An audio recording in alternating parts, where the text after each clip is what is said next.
Again with Amos let justice roll down like waters and righteousness like a mighty stream. Hey everybody, Dr. B here. And to start our new week, I want to tell you an amazing story of something that happened to me a few days ago. As you know, a theme of mine and in our course, especially if you're in my Introduction to Psychology course, is heroism. And I'm trying to train you all to be heroes in training so that you can be heroes in waiting. And so the other day I'm taking my walk like I do every day, and I'm walking through one of my favorite areas, which is Eden Park. And I'm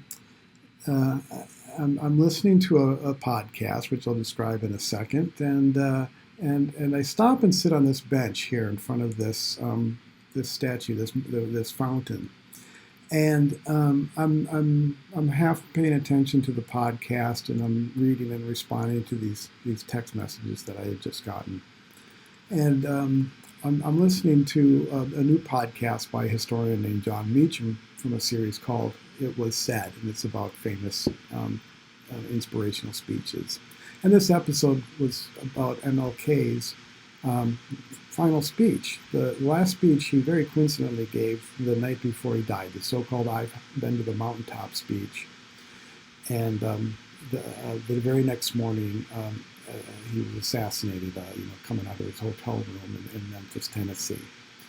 I'm sitting there and kind of half listening to the talk, and half paying attention to my texts. And I look up at this fountain, which I'd stopped and seen many times before, and it's got this passage written intricately all over it, and it's "Let justice roll down like waters and righteousness like a mighty stream."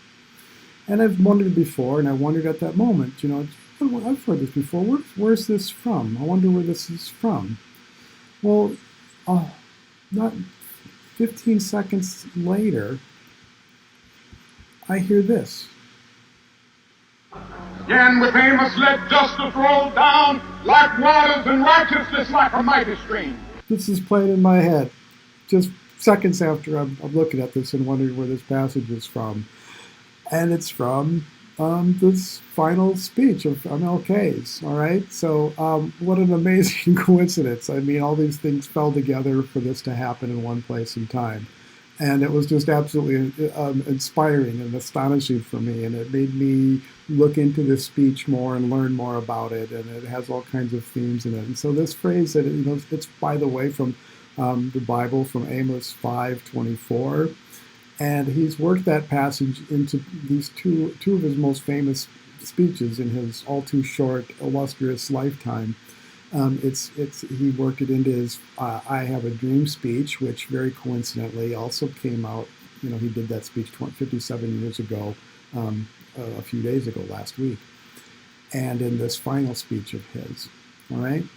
And so this other passage that is in this final speech resonates very strongly with the theme of ours and something that we'll explore. And that is this idea that, if we don't help, who will? And so let me just play you this passage from that. So the context for this last speech was he was in Memphis, Tennessee to help support sanitation workers who were largely minorities and were striking for better conditions and civil rights. And he reluctantly gave the talk. He, for whatever reasons, apparently he had flown down there from Atlanta, and for whatever reason, he apparently didn't really want to go and give the talk, or, the group was meeting, and his team told him, there's an incredible turnout there, these people need to hear you. So he went and gave, almost off the cuff, one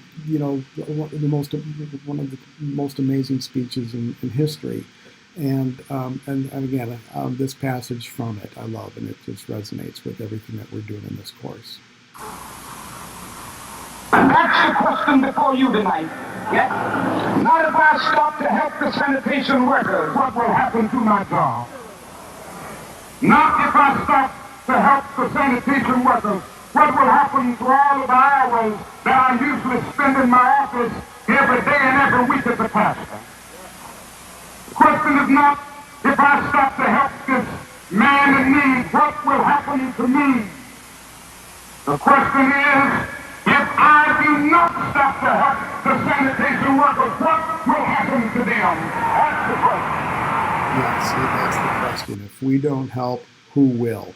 All right. So, yeah, words to live by. All right. So I just wanted to share that story as we start our week, and I hope that you will find inspiration of your own and get through yet another week here as we begin another exciting week. All right. So I'll close with the most famous passage from this final speech of his.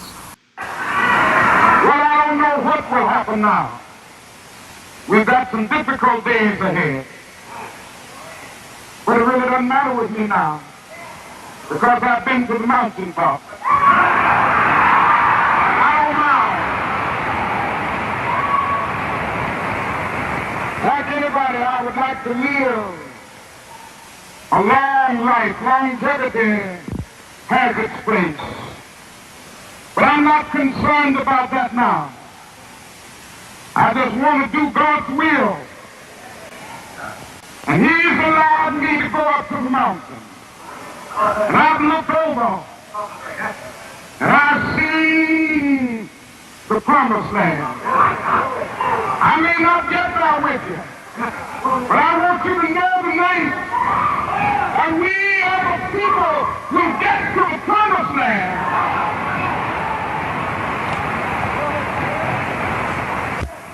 So I'm happy tonight. I'm not worried about anything. I'm not fearing any man. My eyes have seen the glory of the Lord.